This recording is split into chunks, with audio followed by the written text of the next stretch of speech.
mbokk téléspectateurs yi dal leen nag jàmm ci entretien spécial ci Yegle TV comme ni ma koy defee saa su ne bu dimanche jotee rek damay dugg fenn daal di jël kenn daal di ko teg ñu daal di waxtaane ci tolluwaayu réew mi wala sax ca gox nga xam ne mooy fa lay daal di jógee loolu nag mooy yëgal li nga xam ne moo di entretien spécial te comme chaque fois tamit ma leen di jaajëfal ci seetaan bi nga xam ne maa ngi gis tamit yéen ngi koy topp ci ñu nekkul si suñu différentes plateformes yi muy suñu page Facebook YouTube ak li nga xam ne tamit moo di suñu Instagram gis nañ tamit takku ngeen di ñu ci dal di topp gis naa tamit liñ naan bu peccum liir bu neexee rek ndey jaa jàpp ca mbagg ya waaye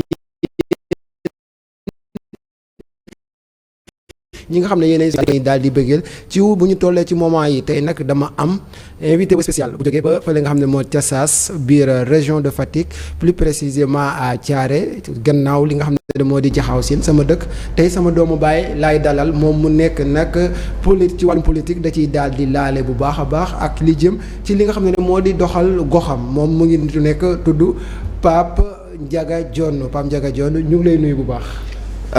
ñu ngi lay jaajëfal sëñ Abdoulaye ñu ngi lay ziar bu wér a wér di am mbégte ak kontante bu baax ci vraiment invitation bi nga ma invité nii quoi fii nii ci seen Yegle plateau spécial bi wax dëgg yàlla am ci mbégte bu baax a baax nag am mbégte bu baax a baax fas yéene rek waxtaan ak yow waxtaan ak askan bi tout en espérant que li ñu fiy wax dina am njëriñ lool ci askan bi.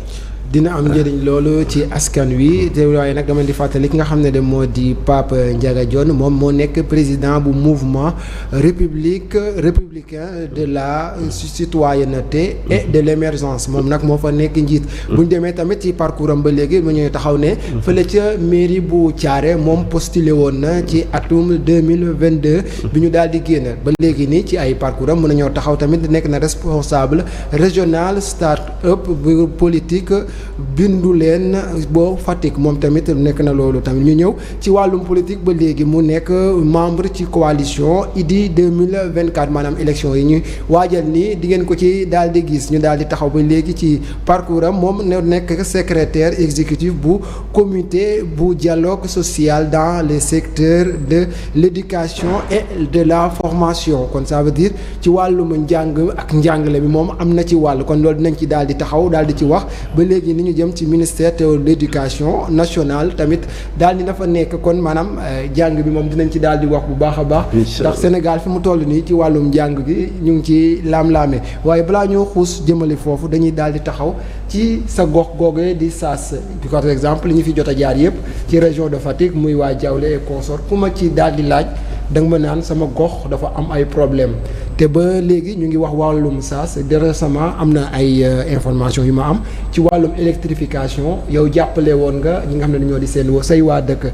lan moo la motiver ci côté boobu ci wàllum électrification boobu. jërëjëf Abdoulaye avant nga may ma rek avant may dugg sax ci laaj bi xam nga tey daf di journée boo xam ne journée spéciale la pour jigéen ñi c'est-à-dire le 8 mars ma ciy profité rek pour jaajëfal vraiment képp kuy jigéen rek ci monde bi yëpp rawatina ci Sénégal mais rawatina aussi ci sama gox ci commune de Thiaré Ndial gi sama dëkk sama village natal di Saas Linguère vraiment ñu ngi leen di jaajëfal di leen gën a ñaax parce que jigéen ñi nag dañoo am une place spéciale n'est-ce pas ci secteurs yi yëpp laay wax du ma wax sax secteur économique kese mais ci secteurs yi yëpp donc ñooñu buñ leen jaglelee benn bés jaadu na rafet na ñu ñëpp ñoom ñu sentir na ñu ngi seen ginnaaw guddi ak bëccëg n'est-ce pas pour jàppale leen par rapport ak laaj bi nga ma laaj dama ci sawar dama ci kontaan pour indi ay tontu man maa ngi dëkk village de Saas Linguère Saas Linguère c'est dans la commune de Thiaré Ndial gi département de Fatick comme ni nga ko waxee alors boo xoolee globalement c'est vrai wax nga ko sànq le problème de l'électricité boo xoolee courant bi daf di problème bu rëy ci suñu commune yàgg nañ ko jooy yàgg nañ ko wax un peu partout à l'époque nous avions même une occasion parce que après les locales le président de la République nous avait reçus à Fatick man mii j'avais pris n'est-ce pas à responsabilité n'est-ce pas face à lui xamal ko la situation de Thiaré Ndialgui il avait promis que dina ci indi ay saafara man mii aussi j'ai pris des engagements parce que sama dëkk bi ma la wax nii Saas Linguère bokkoon na ci dëkk yi nga xam ne amul électricité et qui connaît Saas c'est que Saas fait partie des plus grands villages de la commune de Thiaré Ndialgui un village historique. Surtout. Voilà mais yàlla bi nga xam ne nag moom lépp ici ak suñuy connaissance ak suñu taxawaay góorgóorlu nañ ak population bi góorgóorlu nañ ba tey jii boo demee vraiment le village est complètement et carrément électrifié. tey ba léegi ci dañuy taxaw ci loolu parce que nee nga carrément électrifié mais est-ce que yow par exemple damay dégg ñu bëri ñu naan John c'est quelqu'un koo xamante ni ci social lay dox ainsi de suite est-ce que yow mënoo pare pour yeneen villages yi nga xam ne ñu ngi jooy seen wàllum électrification pour ñu def ci ay jéego it. Très bien tey jii je ne suis pas encore satisfait c'est vrai que le village de Sass est électrifié mais amaguma satisfaction parce que tout simplement il y a d'autres villages voisins yu bëree bëri ak amoo yu bëree bëri yoo xam ne jusqu'à présent ils sont dans le noir donc ñun le combat continue fi mu nekk nii suñu xeex yëpp mooy village yooyu nga xam ne desandi nañ te ba léegi amuñu électricité te ñun ñu jàpp ne électricité fi mu nekk nii du un luxe du puukare déedéet électricité nécessité la le droit à l'électricité nécessité la donc tey lañ gën a laxasaayu tey lañ gën a takku pour vraiment mener ce combat là ba nga xam ne village yooyu nga xam ne ba léegi amuñu courant bu soobee yàlla dinañ am courant bon am na yu village yu bëri yoo xam ne nag commencé nañ n'est-ce pas de am courant. mais am na fu ñuy wax tamit ci wàllum village yi. ñu ne dañuy commencer. am benn partie bu ñu def. beneen bi ñu bàyyi ko parce que j'ai reçu des infos ñu ne. voilà am na village yoo xamante ne dafa am politique ci biir parce que nee nañ dañuy ñëw ba benn kii. imagine nga dugg benn village. tout à fait électrifier benn côté bàyyi benn côté est-ce que village ba nga électrifier. tout à fait loolu dama ciy profiter pour interpeller les responsables de l'ASER de la Sénélec en tout cas ñi nga xam ne ñoo ŋànk courant bi. parce que loolu c'est un problème réel chez nous da ngay dem ci benn dëkk boo xam ne benn dëkk la avec un seul chef de village mais nga jël une partie nga électrifier ko l'autre partie reste dans le noir te loolu am na suñu village yi j'en profite pour donner un exemple boo xam ne daf ma métti yàgg naa ko kaas wax naa ko dans tous les plateaux yi nga xam ne def naa ko c'est le village par exemple de Mbelbouk voilà un village boo xam ne ñun je ne sais pas comment les gens ont fait n'est-ce pas ba Mbelbouk nekk ci situation bi mu nekk tey parce que village bi dañ ko xaaj en deux parties il y a une partie boo xam ne dañ ko électrifier actuellement am nañ courant seen kër yi ak fépp mbedd mi lépp takk à côté il y a une partie boo xam ne ils sont toujours dans le noir alors que c'est le même village. est-ce que amul lu ci rax. bon du ñàkk parce que appréciation bi ñu ci mën a def mooy il y a une main quelque part parce que loolu un village on l'électrifie village bi parce que par village dañuy électrifier par village donc mënuñu comprendre un même village ngeen diviser ko en deux électrifier une partie. l'autre partie ngeen di ko seetaan. mais est-ce que par ki nga xam ne moo di le maire tamit amul lu mu ci waroon a jouer bu tax ne loolu du am tamit. en tout cas li ma xam ba xam mooy si j'étais à sa place loolu mënul am parce que tey jii c'est le magistrat de la ville de la commune c'est le premier. citoyen de la commune en tout cas c'est le maire. c'est notre maire à nous tous qu'on le veuille ou pas. donc man jàpp naa ne situation boobu warul woon mën a nekk.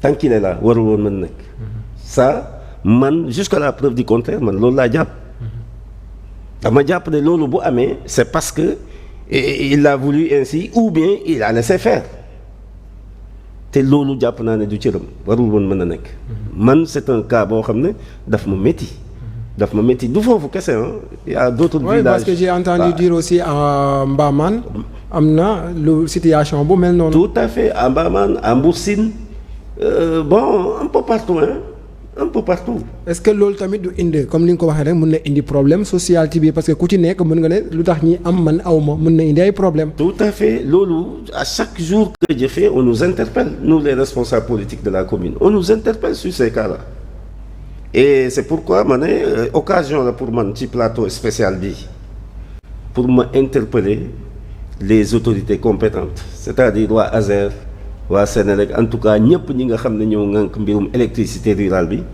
vraiment ñu xoolaat loolu parce que loolu aussi problème lay indi da ngay dugg ci benn village boo xam ne ñëpp a bokk ndey ak baay mais avec le problème de l'électricité village ba divisé wu na parce que nag dafa métti mënu leen bokk benn village benn chef de village vous payez les mêmes impôts lu ñuy def ngeen defandoo ko courant électricité ñëw ci village bi ñu jox ko ñii xañ ko ñee ça quand même c'est une injustice et ça man je le déplore vraiment rafetul te warul mën a nekk.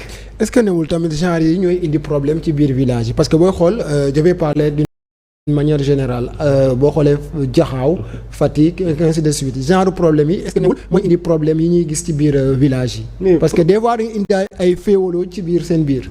village yi souvent problème yi moo fay indi lii nii yu mel nii ces pratiques là moom mooy créer souvent ces genres de problèmes parce que gis nga favoritisme fu mu dugg rek injustice ñëw te injustice baaxul tous les citoyens dama jàpp ne ñoo yem ci seen droit seen ak seen yelleef ils n'ont pas choisi d'habiter dans le même village du ñoom ñoo ko tànn suñu borom moo leen boole ñu bokk benn village doon ay mbokk di defandoo lépp lu dal kii dal na kële lu kii yëg kële yëg na ko donc bu ñu demee ba aussi njariñ di ñëw loo xam ne ñépp a ko soxla man je pense que warul mën a am xaj ak seen loolu nag dafa bokk ci li ñuy sonal dans ces villages man li may wax je le dis en connaissance de cause moi je suis un spécialiste du dialogue ñun dañuy dialoguer di defar di jubale di kii tu vois mais quand même c'est une réalité qui est là et je pense que le plus rapidement possible en tout cas nous demandons à ces autorités compétentes de corriger cette injustice là. balaa ñoo avancer ci wàllum dialogue boobu xam naa après dañuy ñëw ci bi ci topp. ci wàllum dialogue boobu nga wax te ñu gis ne dama naan région de Fatick d'une manière générale dañu am problème pour se faire connaître parce que yenn villages yi village historique lañ lu ci mel ni Jaxaaw lu ci mel ni Saas Linguère parce que waxuñ Saas kese dañ ne Saas Linguère googee am na lu muy signifier tey boo ñu mënoon wax sax Linguère googee l'histoire un peu de Saas après ñu doog a ñëw ci le problème. xam nga li nga wax dafa am solo parce que ñun li ñu gëm nous sommes pour le patriotisme local le patriotisme en général mais local en particulier ñun dañoo jàpp ne bëgg sa bopp mu ngi commencer nga gëm bëgg xam yow fi nga jóge ñun loolu dafa bokk ci loo xam ne dañ ko ancré ci suñu bopp suñu éducation la moo tax ñun le Sine Jaxaaw muy Saas bi nga xam ne fa laa juddu duñ ko yemaleek dara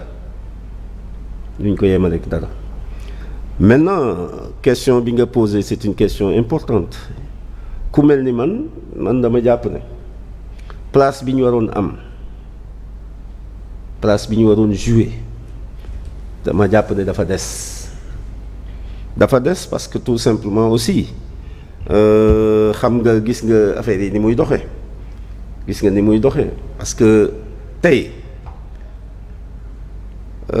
culturellement historiquement et politiquement Fatick devait peser parce que ñun loolu lañ gëm sur le plan historique ñun dañoo gëm ne Sine quand même am na lu mu signifier sur le plan culturel tey ñun gis nañ ne y a beaucoup de facettes yoo xam ne quand même c'était bien que ñu wone ko nit ñi mën ko xam mais loolu yëpp manque de vision la ni ma ko mën a waxee ci suñuy njiit. les maires. Que ça soit les maires, que ça soit les ministres de la culture, que ça soit les ministres, parce que en fait je pense que cette politique là dañ ko war a xoolaat. te tey bu ñëwee ba léegi ci wàllum man ci tourisme bi laay taxaw. parce que je me dis que posture bi région de Fatick waroon a am ci côté li nga xam ne moo di tourisme da koo amul parce que dama naan soit c'est les maires. soit joxuñu gëdd li nga xam ne moo di région de Fatick ci wàllum tourisme parce que on ne peut pas parler de l'histoire du Sénégal sans pour autant parler du Sine parce que lu mbon ab royaume la woon xam ne ni mu structuré woon booy xool tey amul beneen village bu ko gënoon a structuré beneen royaume bu ko gënoon a structuré est-ce que jotutoon tamit ñu jox gëdd histoire boobee parce que nee nañ mbaam gàtt na waaye ci jur yi la bokk. ci jur gi la bokk loolu dëgg la parce que boo xoolee Fatick tey.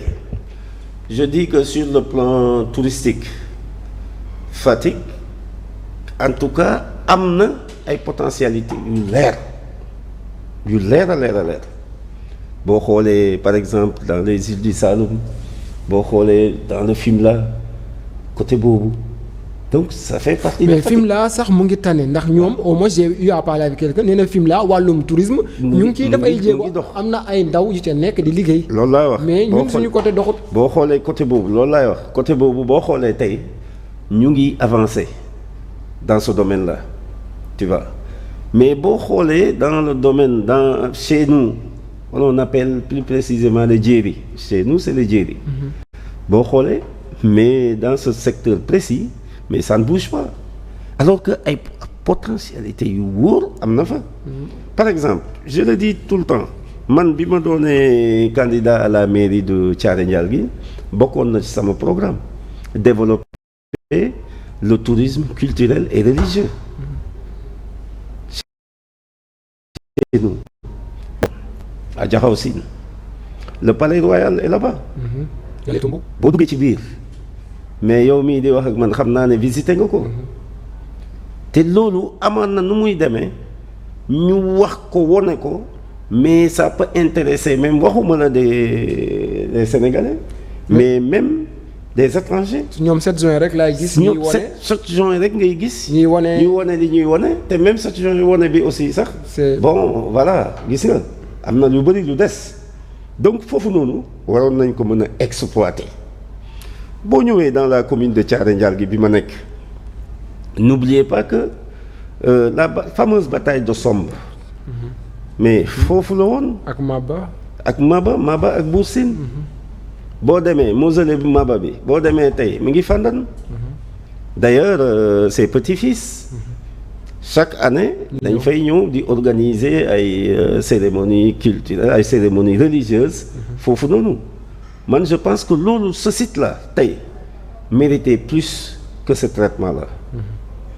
Donc il y a énormément de choses. mais il y a Cuucuun aussi xare ba ca Cuucuun yi nga xam ne dañ koy wëy. oui fépp tey. il y a Cuucuun tous ces villages historiques-là c'est ça il y a Fandane il y a Cuucuun il y a Somb. avec Yandé Codou. oui et tous ces villages-là aujourd'hui en tout cas méritaient un traitement culturel n'est-ce pas boo xam ne. bu mucc ayib la mais loolu pour man manque de volonté politique la te manque de volonté politique boobu dëgg la état bi mu ngi ci mais aussi nos maires aussi en ont une part de responsabilité parce que am na ci loo xam ne quand même war nañ ko mën a jëmal war nañ ko mën a def. tey dañuy dellusiwaat ci ba léegi ci problème mu comme wax nañ ci wàllum culture bi déjà c'est un problème ñu daal di ñëw ci li nga xam ne moo di qualité de l'eau parce que récurrent chaque fois ku fi toog bu ñu waxee ci ndox mi da nga ma naan c'est pas bon que est-ce que yéen tamit yow ci sa mën-mën est-ce que yéen a ngi jéem a def ay effort jëm ci côté boobee parce que léegi koo wax dala naan du ma naan ndoxu robinet bi parce que sellul c'est pas bon man naan ndoxu teen bi ma ko gënal.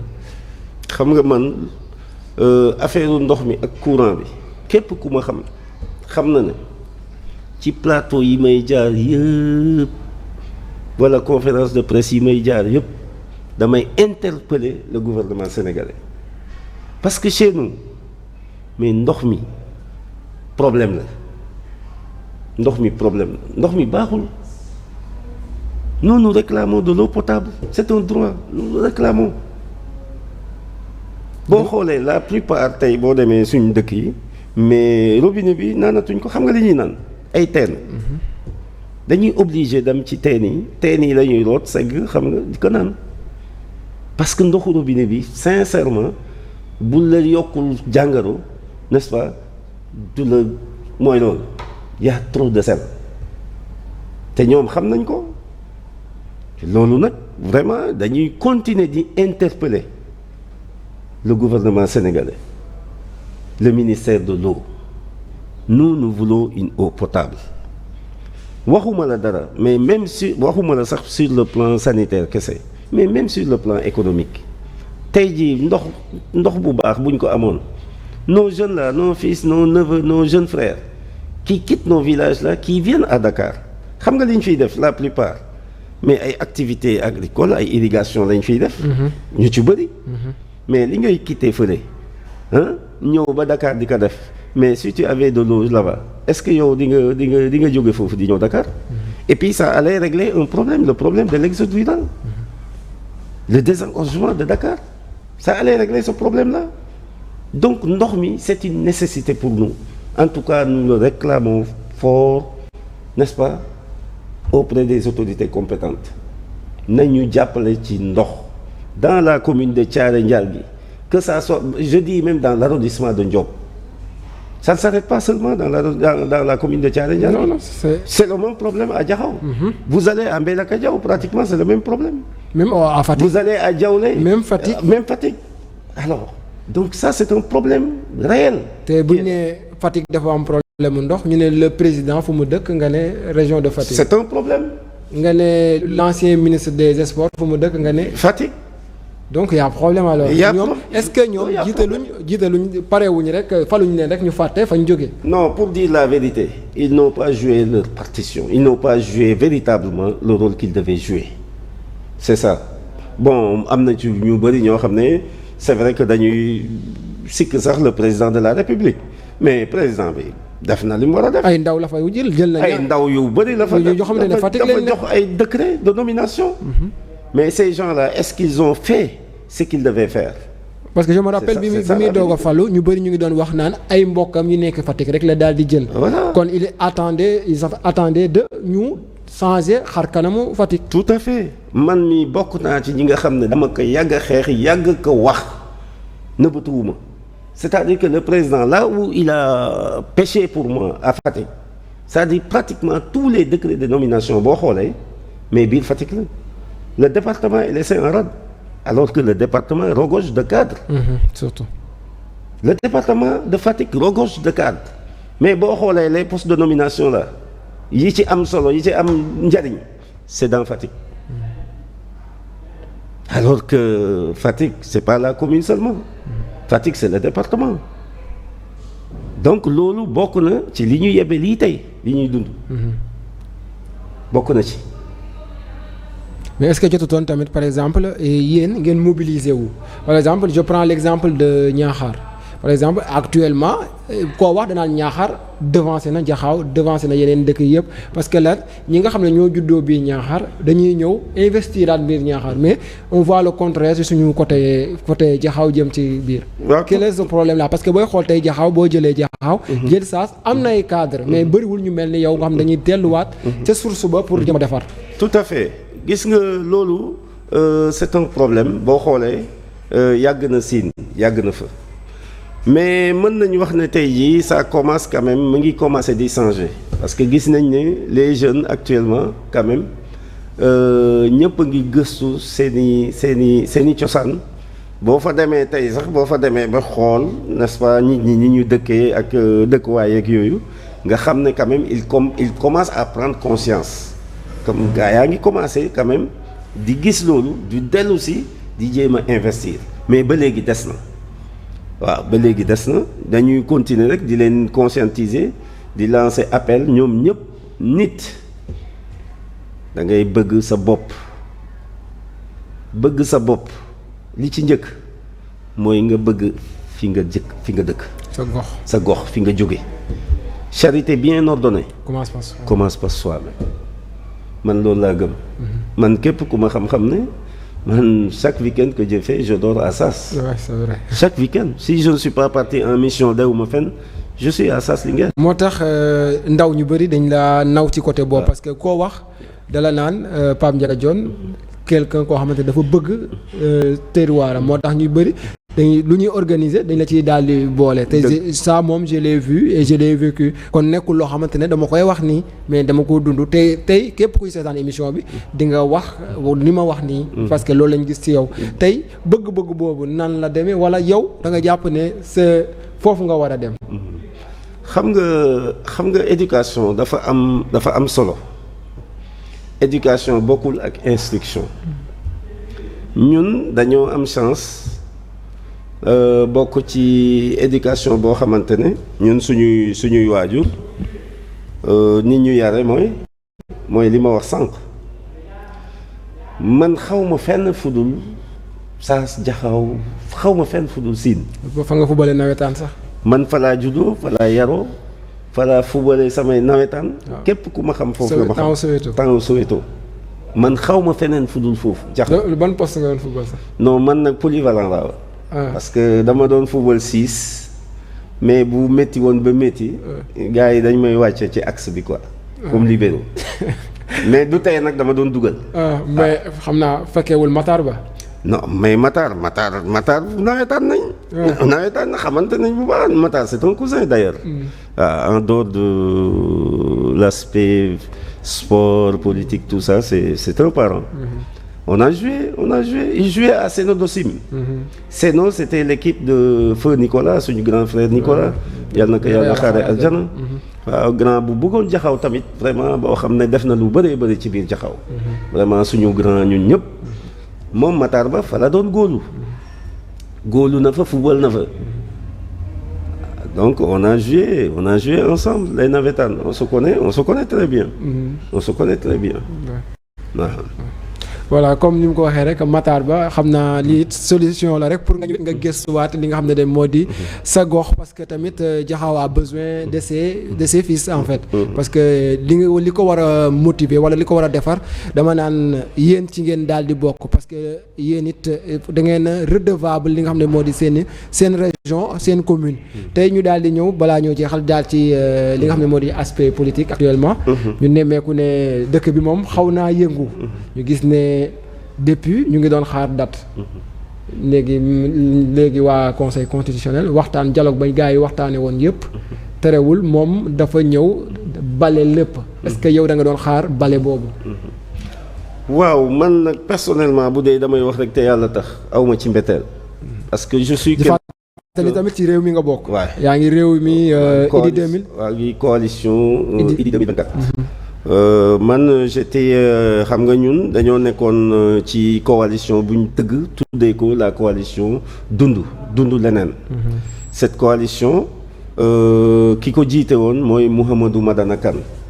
Mouhamadou Madana Kane est un fonctionnaire international mais aussi il était directeur général de banque en l'occurrence la banque islamique du Sénégal. alors ñun coalition boobu. lañ investiroon Mouhamadou Madana Kane comme candidat à la candidature alors biñ demee def suñu comment dirais suñu parrainage ak lépp am nag ay parrainage yu mucc ay nombre suffisant dem déposer malheureusement ñun dañoo bokk ci ñi ñu doon tuddee les clés inexploitables. ça c'est un peu ridicule boo ko déggee sax da lay jàpp rek mais malheureusement c'est comme ça que ça s'est passé. loolu moo ñu xañ ba léegi xooluñu sax ñun suñ parrainage parce que nee nañ clé bi c'est inexploitable. xam nga nag une élection présidentielle est une chose sérieuse. Ouais, c'est vrai aussi. bu ñu demee ba élection présidentielle bëgg a dépendre ci clé USB. la war nañ xoolaat mbir mi. war nañ xoolaat Sénégal suñ Sénégal. À partir de ce moment comme dematuñu et puis ñun li ñu soxal mooy comme niñ ko waxee dund leneen Sénégal dafa war a dund leneen. alors ci lañ xoole les différents candidats qui sont là qui sont passés ñu gis ne suñu vision ak vision Idrissa Seck la gën a jege ñu gis ne aussi c'est un homme boo xam ne c'est un homme sage c'est un homme pétri de talent kooku kenn du ko naatable c'est quelqu'un qui connaît l'État et dans tout ça c'est un homme de paix te mag la te Sénégal tey dafa soxla nekk ci ay loxo yoo xam ne ay loxo yu wóor quand même ci lañ tànne Idrissa Seck pour ñu dem ci élection yi nga xam ne moom lañ jublu nii. Bon par rapport à ta question mooy conseil constitutionnel bi. waaw mooy dialogue bi. mooy dialogue bi parce que ñun fi ñu amee surprise kay mooy bañ toogee ba pratiquement il ne restait que des heures président de la République. génn def décret. ajandi élection yi waaw ajandi ko joxe ay motifs yoo xam ne wax dëgg yàlla doyuñu woon bu dee dañuy wax dëgg te yàlla tax parce que de simples soupçons quand même. nga yàq gis ne mën na reporté. mais li ci lañ ci woon dafa bëri de. waaw bëri na mais ba léegi xam nga gis amuñ ci benn preuve jusqu'à présent est-ce que brandir nañ une preuve dans ça. mais le cas de Karim Wade loolu preuve bu taxaw la de. Bon en fait le cas de Karim Wade man je me réfère à la décision du Conseil constitutionnel. xam nga Conseil constitutionnel c'est le juge électoral. gis nga ñun Sénégal nañ góorgóorlu ba gën a jox cër nos institutions gis nga saa yi bu ñu faagaagalee suñu institutions yi mooy état Sénégal dina nërmelu la preuve dugal nañ ci guuta boo xam ne tey bu dul woon Conseil constitutionnel Macky Sall mënuñu cee génne le président Macky Sall mënuñu cee génne donc pouvoir il y a 3 pouvoirs au Sénégal. Le pouvoir exécutif, le pouvoir législatif et le pouvoir judiciaire. Ces 3 pouvoirs kenn ku ne da ngaa war a téye sa indépendance. Et jusque-là, je pense que ces institutions, en tout cas qu'on soit d'accord ou pas, quand même chaque institution ci ñooñu joué na rôle am. moo tax man dama mës a contre ne ñiy wax ne y a une crise institutionnelle au Sénégal man bokkuma ci ñi koy wax parce que gisuma jusque là où je vous parle. kon séparation des pouvoirs bi ñu ci di jooy yow moom da nga jàpp ne séparation. non en tout cas présentement. ces pouvoirs ont joué leur rôle xam nga président li mu def man neexuma. bugguma ko woon. mais quand même droit am la ko teg. sañ-sañam la. c'est vrai sañ-sañam la quand même. mu jël décret abrogé. ci sañ-sañam la bokk. bi mu ko defee xam nga assemblée nationale moom aussi dafa jouer rôle am. dafa proposition de loi boo xam ne pour randal élection yi jusqu'au 15. def benn commission enquête parlementaire. loolu mën nga cee d'accord mën nga cee naka d'accord. mais quand même seeni droit la. loo xam ne quand même seeni sañ-sañ la. mais conseil constitutionnel moom tamit ci sañ-sañam xamal na président ne yow décret bi nga jël pour abroger lii baaxul dàq naa ko. ci sañ-sañam la. ne ko proposer ma date. ne ko nang ma proposer date. ni mu gën a gaaw. waaw ne assemblée nationale seen loi boobee. est anticonstitutionnelle. xamal fi nga war a yem. xamal fi nga war a yem donc kon à partir de ce moment. est-ce qu'il y a une crise institutionnelle? non il y a séparation des. il y a séparation. Chaque institution a joué pleinement son rôle. Et aujourd'hui le Conseil constitutionnel quand même a libéré le Sénégal quoi qu'on puisse dire. parce que mooy le seul recours bi nga xam ne moom lañ dese woon. parce que moo nekk ci kaw. moo nekk ci kaw tey jii donc ci waxam lañ mën a tënku kon loolu moo tax ma ne nañ gën a wormal les institutions. Parce que c'est le pouvoir qui arrête le pouvoir, hein. Ouais, c'est ça. Comme le dit Montesquieu. C'est le pouvoir qui arrête le pouvoir. Le président de la République a des pouvoirs. mais am na ko supérieur. mais am na foo xam ne. quand même fa la yem. waaw. L'Assemblée nationale am na ay pouvoirs. mais dafa am fu mu yem. comme le Conseil constitutionnel aussi. am na pouvoir mais aussi moom dafa am fu mu yem. kon ñun li ñu war mooy góorgóorlu liggéey jéem a fexe kenn ku ne nga jouer sa rôle pleinement mais nga yem fa nga war a yem. bu ko defee rek équilibre am bu ko defee la paix am la cohésion nationale am. léegi yow date bi ñuy joxe proposé nii waa conseil constitutionnel nangu ci datu ki nga xam ne moo di njiitu réew mi yéen waa coalition Idy 2024 est-ce que date boobu arrangé na leen. non c'est-à-dire que am na ñu ma jot a dégg sax quelques candidats. ñu bëri ñu ngi naan waaw dafa jege arrangé wul mais je pense qu'il faut qu'on soit honnête ñun ñëpp ñun ñoo doon naan élection nu mu gën a gaawee avant le 2 avril tous les candidats c'était la chanson. Ouais. ñun ñëpp kat élection rek élection avant le 2 nu mu gën a gaawee ñun ñoo ko doon wax. donc tey man je pense que mu neex mu naqari mu gàtt mu gudd xam nga li ñu war a def jël suñuy responsabilité par rapport au contexte par rapport à la situation dem aux élections comme la date a été retenue. Au départ c'était le président moom moo jëloon la date du 24 xam nga conseil sax 31 la waxoon. mais bi président génnee c'est là où j'ai dit oui franchement ils ont montré qu'ils étaient sages.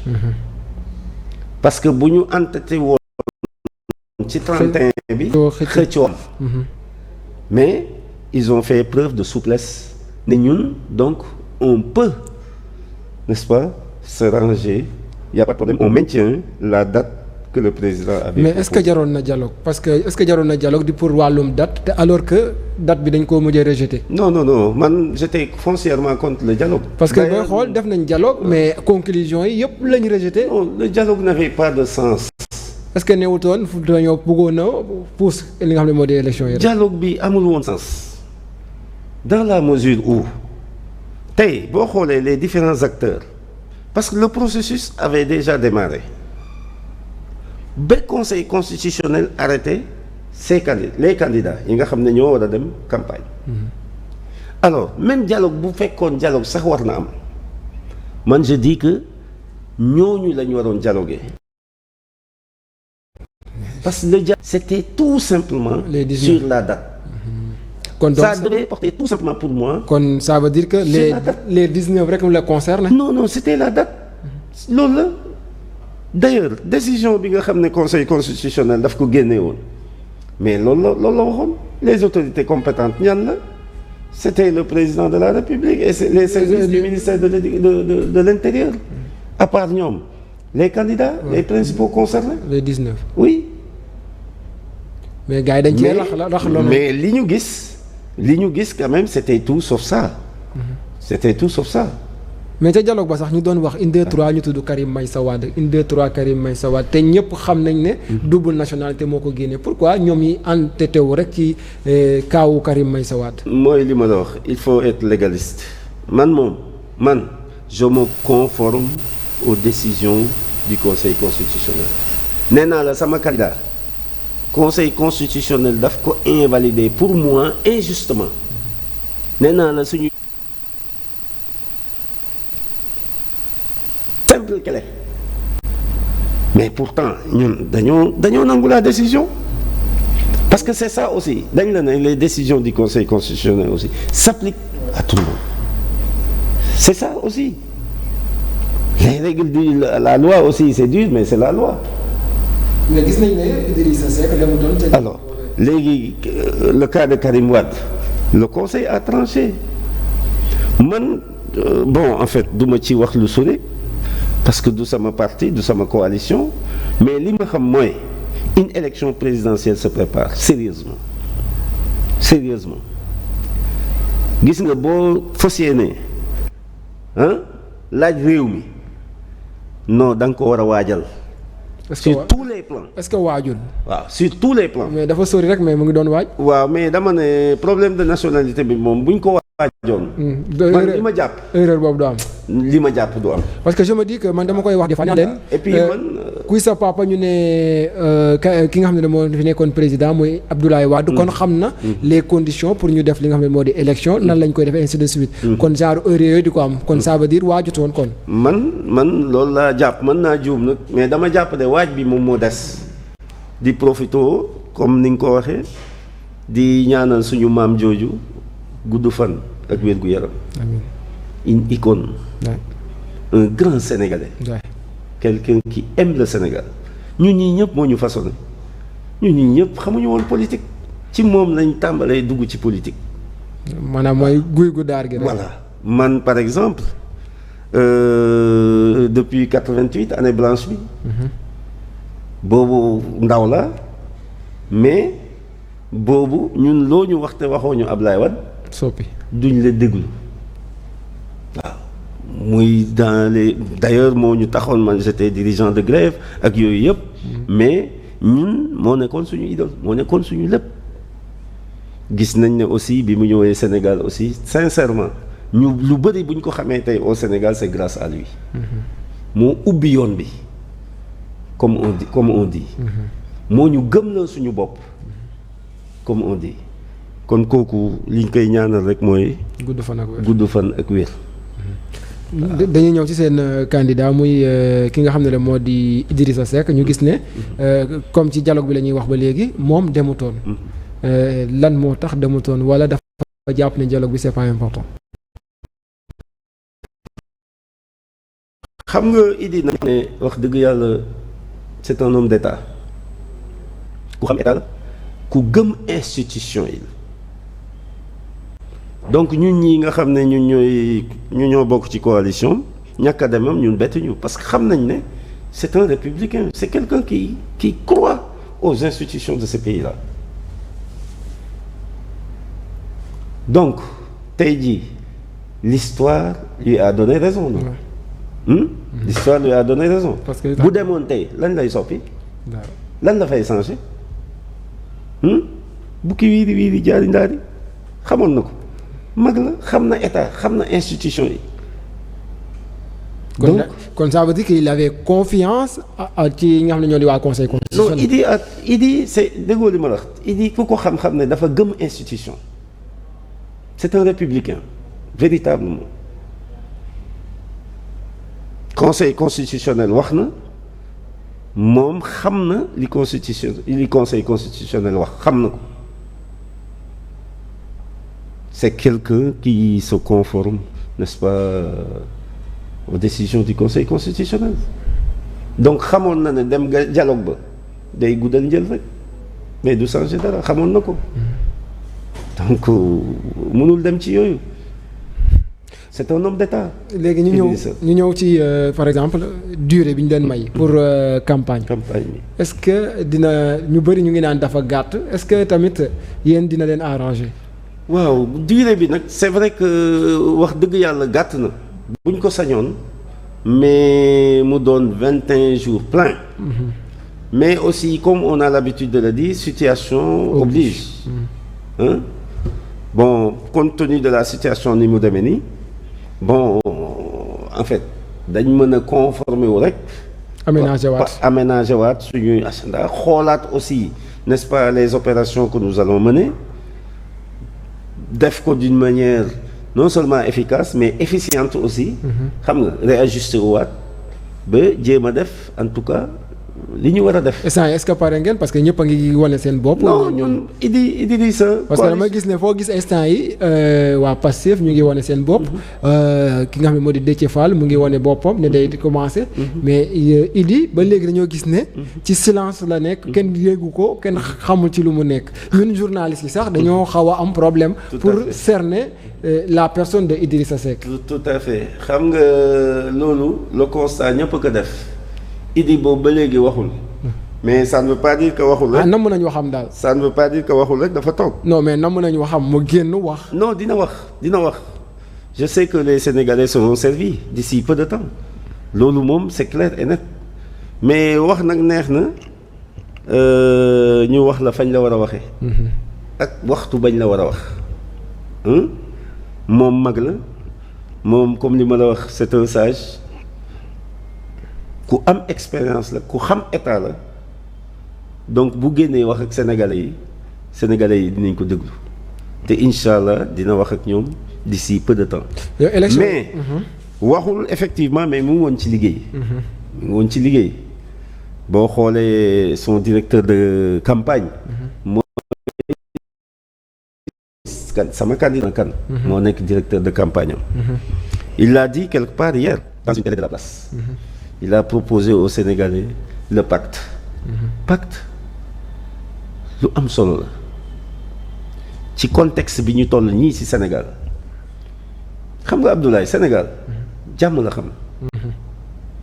Sénégal dal lañ xam lañ bëgg. Sénégal yar Sénégal teggin mën nga am lépp ci yar ci dal ak ci teggin ñun sénégalais loolu lañ xam te boo xoolee Sénégal ni mu diviso ni mu maanaam xaajaloo fi mu nekk nii nga xam ne Sénégal soxla nañ koo xam ne nit ku dal mais nit ku mat nit ku xam état nit ku xam àdduna mag pour delloo sénégalais yi restaurer la confiance indiwaat confiance indiwaat jàmm boolewaat famille yi boolewaat mbokk yi parce que tant que loolu amul le décollage économique bi ñu bëgg sax du am te loolu ci kenn lañ ko gis muy le président Idrissa Seck. Idrissa Seck kenn du la ne Idrissa Seck dalul kenn du la ne Idrissa Seck nekkul nitu jàmm kenn du la ne Idrissa Seck xamul état kenn du la ne Idrissa Seck amul carnet d'adresse à l'international kenn du la ne Idrissa Seck du nitu jàmm parce que yu bëri yi ñu koy waxal yépp c'est parce que jàmmam ju bëri ak bëgg jàmmam moo ko yóbbee sax loolu parce que amoon na tey noo xam ne Idrissa Seck bu ko taxawee woon kon ak mbir mi mën na gën a garaaw nii mais heureusement que sagesse am ak xam état guidé ko ba mu taxawee ni mu taxawee kon ku mel noonu ñun dañ ne ku mel noonu moo baax tey ci Sénégal parce que quand même on n'apprend pas avec un état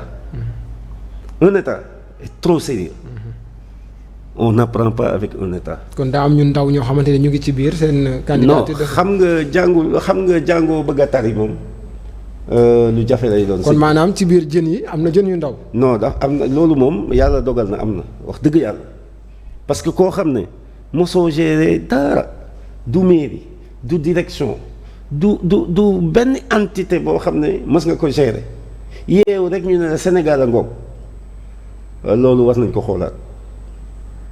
Mettons en avant les intérêts du pays. kon yow ko xaaral koo jàppale candidat yu sérieux.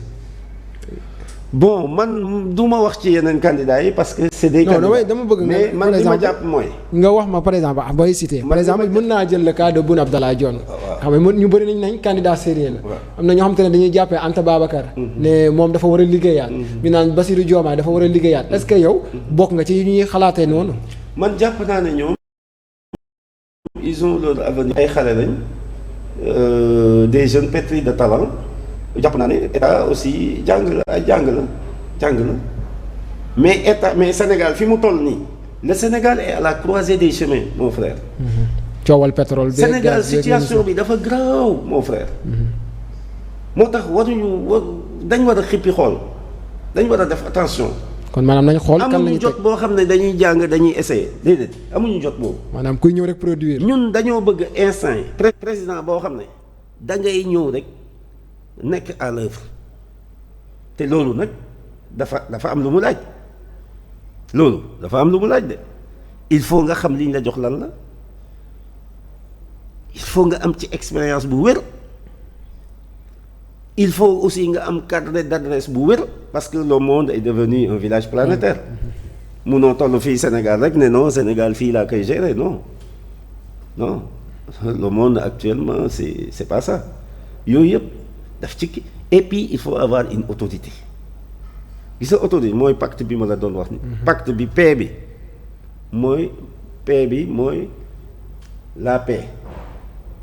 Le pays a besoin aujourd'hui la paix jàmm ak salaam mooy paix bi A bi mooy autorité ak loo bëgg jàmm ak nu mënti demee da nga koy xoolee rek ci sa kër il faut mu am benn autorité bu fi nekk muy boroom kër gi nga xam ne càmbaxloo walla sabaxloo bu bëggee am mu ne hey mu tëgg table bi ne leen hey nii la autorité dafa am solo te gis nañ ne tumaranke na tey au Sénégal comme ni la paix jàmm tumaranke au Sénégal mooy A bi ci pacte bi C bi mooy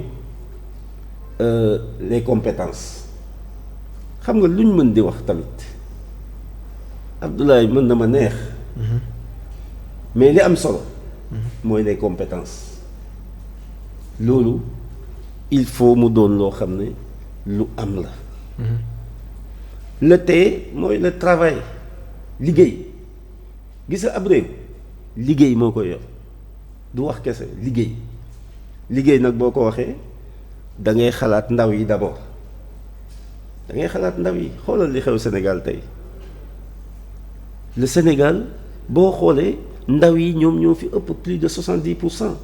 te xaaj bi yëpp amuñu liggéey. xaaj bi yëpp boo xoolee dañuy taxawal moo leen yebbe sax ba sax donc loolu lu ñu war a gëstu la lu ñu war a jàpp la lu ñu war a indi ay saafara la nu mu gën a gaawee mooy tee bi E bi mooy delloo si waat yaakaar maanaam espoir il faut tey jii sénégalais yi dañoo soxla ñu delloo si yaakaar ñu dundalaat yaakaar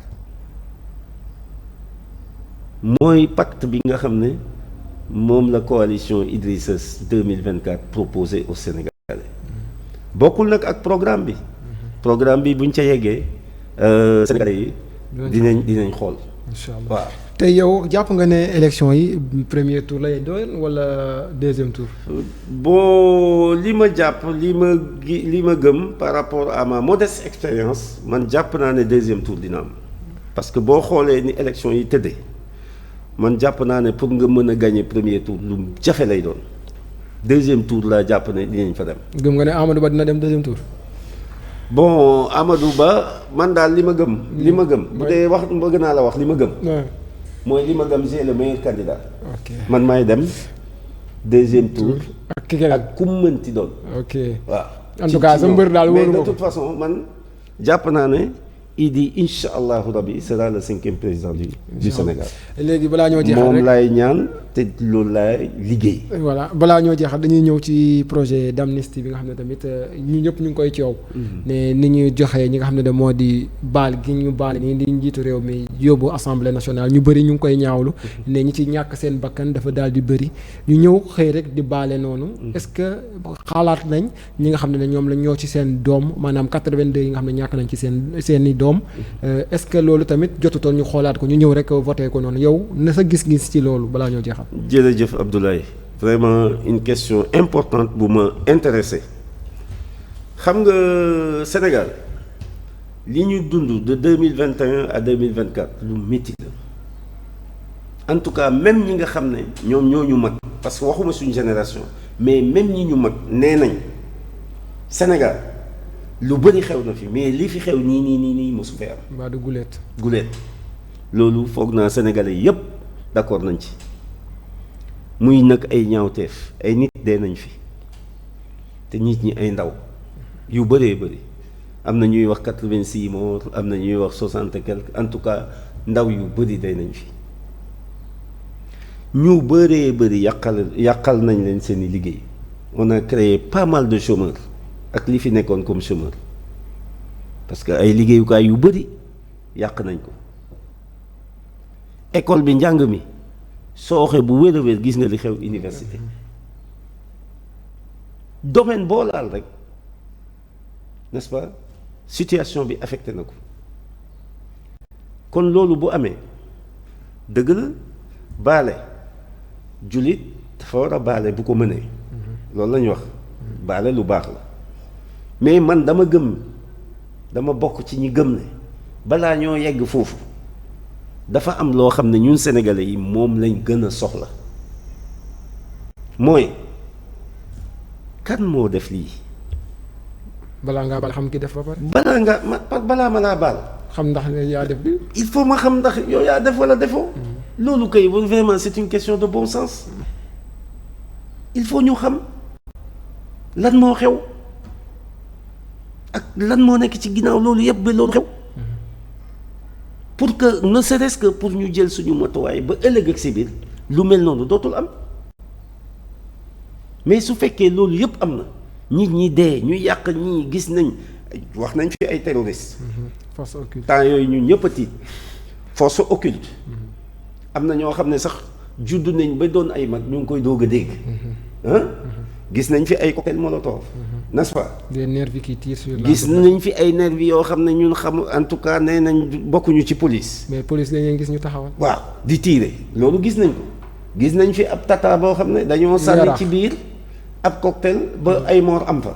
loolu aussi du lu ñu inventé lu ñu gis la. xaalisu Covid bi. xaalisu Covid bi y a énormément de choses yoo xam ne wax dëgg yàlla cette loi d'amnistie waxuma ne ce n'était pas opportun dafa am.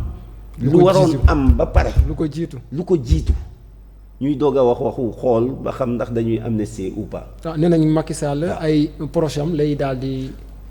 en tout cas mën na niroo loolu parce que loolu lañ gën a gis ne de mu ngi dem. waaye bëgg na ragg ci ginnaaw ñun xamuñu li tax muy précipité wu boo xoolee lépp procédure d'urgence la. fast track la boo xoolee lépp donc à partir de ce moment mais nit ñi il faut ñu poser wu des questions lan moo waral lii pourquoi ça alors qu'on nous avait promis des enquêtes transparentes n'est-ce pas. du loolu la ñu waxoon. enquête yi kay mosul am sax. xam nga loolu la ñu waxoon. des enquêtes sont faites et n'oubliez pas fii nii police def na fii conférence de presse. vous vous rappelez. le procureur de la République def na fi conférence de presse. le ministre de la justice def na ko fi te ñoom ñëpp le ministre de l'intérieur def na ko fi te ñoom ñëpp dafa am lu ñu wax. waaw lu ñu waxoon noonu. dina leer. waaw dina leer force occulte lii am na lii am na. mais bu fekkee loolu li ñu doon wax am te man damaa jàpp ne. état bu demee bay wax yenn yi c'est parce que am na fu mu ko teg. lu leer fu mu ko teg. mais loolu bu amee tey ñu ne nag waaw léegi nañ amnistie ñoom lépp ne furaas mais mbaa force occulte yooyu. ak terroristes yooyu duñ continuer woyal mbaa duñu continuer di ñu faagaagal parce que ñu ngi ci biir société bi kon il faut ñu dalal xelu Sénégalais yi. cette loi d'amnistie n'avait pas sa raison d'être man loolu laa gëm man Pape Diop. léegi dédommagé ñi nga xam ne dañoo di famille des victimes aussi loolu tamit est-ce que mën na leen rendre seen doom. waaw même xam nga loolu bon en fait.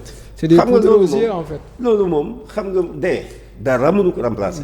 bakkan ki nga xam ne dafa ñàkk doomam gisuma loo ko mën a jox rek. ba mu delloo si doom waaw ça moom vraiment. mais ñi nga xam ne ay millions centaines de millions lañ leen yàqal tey mais ñooñu mënoo leen sax jox à la hauteur de ce qu'ils ont perdu mënul nekk waaw mais loolu yëpp lu ñu mënoon waxtaane la mais d'abord nañ xam il faut qu'il y ait la vérité et la justice d'abord loolu bu amee ba pare ba nga xam nag kii moo def lii kee moo def lee nga doog a xool à partir de ce moment nag mën nañ ne fi mu nekk nii nag nañ xool nu ñuy def ba bu dee amnistie lay doon mu am mu leer la ne nag yow xam nga ñi nga xam ne ñoom ñoo def. te ñu ngi naan archives yi yu tribunal yi dafa daal di. waaw loolu aussi dégg naa ko démb ba léegi maa ngi koy dégg xaw ma si c'est avéré ou pas. mais bu fekkee loolu dëgg la. bu fekkee dëgg la. ak fi mu tombé. loolu aussi xam nga xel nag lépp nga ko mën a tere. ba mu def xalaat. loolu aussi quand même xaw na suspect bu fekkee loolu am na démb ba léegi maa ngi koy dégg aw ma ci nag ay preuve mais maa ngi koy dégg mais bu fekkee ni ma koy déggee noonu la amee loolu aussi bu ñu war a xoolaat parce que quand même coïncidence bi moom doy na waar loolu tombé waral ay gaaf tombé nag wolof Njaay nee na tombé moo waral ay gaaf waaw loolu moom am na donc ci li ma mën a synthétiser daal par rapport à la loi d'amnistie man dama jàpp ne on a mis les charrues avant les bœufs waaw balaa ñoo waxoo amnistie dañoo waroon leeral ba pare ba ñu xam li xew lan la loolu nag amul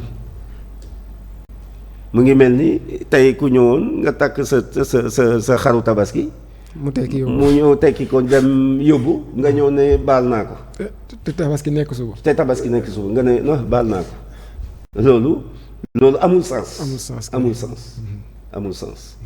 Certains spectateurs dama leen di wax ne nag di duf ci nag bi xajul ci biir cin bi te liñ doon waxtaanee am na solo lool foog naa ne bu ngeen teewloo bu baax a baax li nga xam ne damoo di entretien spécial bi di ngeen xam ne ab kàngam la ñu daal di amoon tey nag damay rappeler rek ki nga xam ne moom la ñu amoon mu nekk ba Pape Ndiaga Dione nekk sama doom baay sax je vais dire ñu bokk fa ñu daal di jóge Pape Ndiaga dama lay bàyyi nga tàggatoog suñu mbokk téléspectateurs yi. waaw avant tout Abdoulaye dama lay sant gërëm la ci opportunité bi nga ma may tey ma mën a waxtaan ak samay mbokk waxtaan ak askanu Sénégal par rapport ak actualité yi nga xam ne moom moo fi xew vraiment mën a ci gërëm di la sant bu baax a baax yow ak ñi nga àndal yépp ci liggéey bi di gërëm di sant aussi les téléspectateurs